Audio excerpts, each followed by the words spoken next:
বান্দিরা, তোমরা মনে করেছ তোমরা একা, আমি আল্লাহ জানাই দিলাম তোমরা একা নও, আমি আল্লাহ সব সময় তোমাদের সাথে আছি। তোমাদেরকে আমি আল্লাহ দেখতেছি। একটা শিকারী যেমন শিকারের দিকে প্রহরীর দৃষ্টিতে তাকিয়ে থাকে, মালিক বলেন ইন্না রাব্বাকা লাবিল মিরসাদ। বান্দারে, একটা শিকারী যখন শিকার ধরতে যায়, তার শ্বাসটা পর্যন্ত সতর্কতার সাথে ফেলে, পাটাও সতর্কতার সাথে ফেলে। যদি শিকারটা বুঝে ফেলে আমি তাকে শিকার করতে আসতেছি, এই শিকারী পলায়ন করবে, শিকার পলায়ন করবে। এজন্য শিকারী বড় সতর্কতার সহিত পাটা ফেলে, শ্বাসটা পর্যন্ত সতর্কতার সাথে ফেলে। মালিক ডাকতে বলেন বান্দারে, তুমি মনে করেছ তুমি একা একা আছো, তোমাকে কেউ দেখতেছে না। আমি রব্বুল আলামিন জানাই দিলাম বান্দা, ইন্না রাব্বাকা লাবিল মিরসাদ, আমি আল্লাহ তোমার দিকে পলকহীন দৃষ্টিতে তাকিয়ে আছি। আওয়াজ করে বলেন সুবহানাল্লাহ। দুই নম্বর, একজন মানুষ যখন গুনাহ করে মনে করে তাকে কেউ দেখতেছে না, তার ক্ষতি কেউ করতে পারবে না, আল্লাহ জাল্লা শানুহু জানায় দেন বান্দারে, তুমি গুনাহ করতেছো, মনে মনে ভাবতেছো তোমার কিছুই কেউ করতে পারবে না, দাপট দেখাচ্ছ, তুমি টাকাওয়ালা সম্পদওয়ালা, তোমাকে কেউ কোনো কিছু বলবে না, এই জন্য তুমি গুনাহ করতেছো। রে বান্দা, তুমি এই কথা চিন্তা করো না, আমি আল্লাহ জানাই দিলাম ইন্না বাতশা রাব্বিকা লাশাদীদ, আমি আল্লাহর ধরা বড় শক্ত ধরা, আমি আল্লাহর ধরা বড় কঠিন। আমি আল্লাহ যাকে ধরবো আমার হাত থেকে কেউ ছাড় পাবে না। আমি আল্লাহ বান্দাকে সুযোগ দেই কিন্তু ছেড়ে দিই না। বান্দারি, তুমি যখন গুনাহ করতে উৎসাহিত হইবা, তখন সঙ্গে সঙ্গে মনে করবা আমার মালিক আমার পেছনে আছেন, না জানি আমাকে কোন সময় ধরে ফেলে।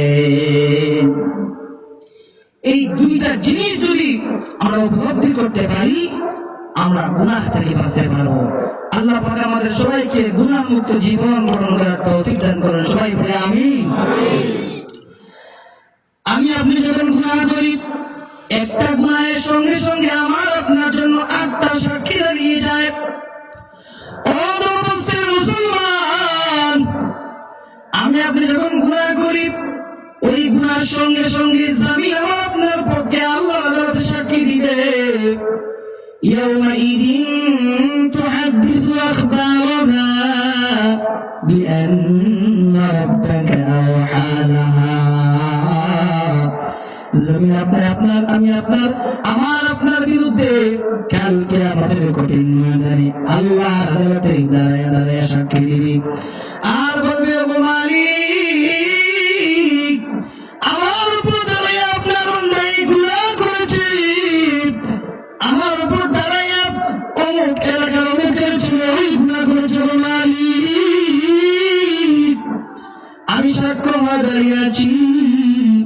ওই দিন জমিনের মুখ রব্বে কারীম খুলে দেবেন, জমি আমার আপনার বিরুদ্ধে আল্লাহ আদালতে ওই দিন সাক্ষ্য হিসেবে দাঁড়িয়ে যাবে। 2 নম্বর, আমি আপনি যখন গুনাহ করি, আমার আপনার হাত আমার আপনার বিরুদ্ধে আল্লাহ আদালতে সাক্ষী দিবে।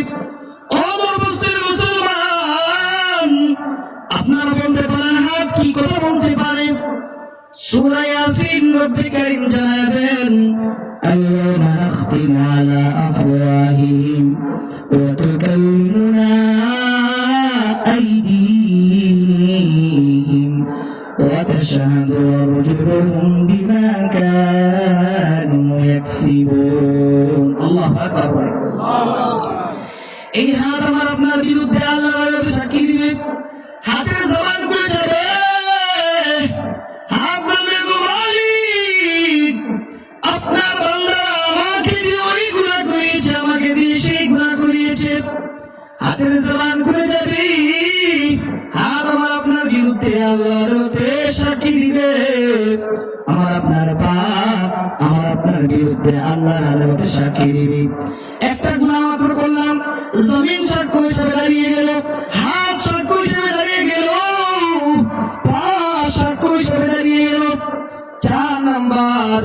এই যে আমাদের কান, ওই কানটা আমার আপনার বিরুদ্ধে আল্লাহর মতোই সাক্ষ্য দেওয়ার জন্য দাঁড়িয়ে যাবে।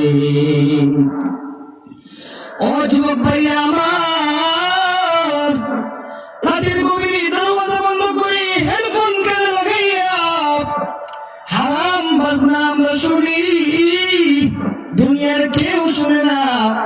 গাড়ি চালান, ড্রাইভিং করি,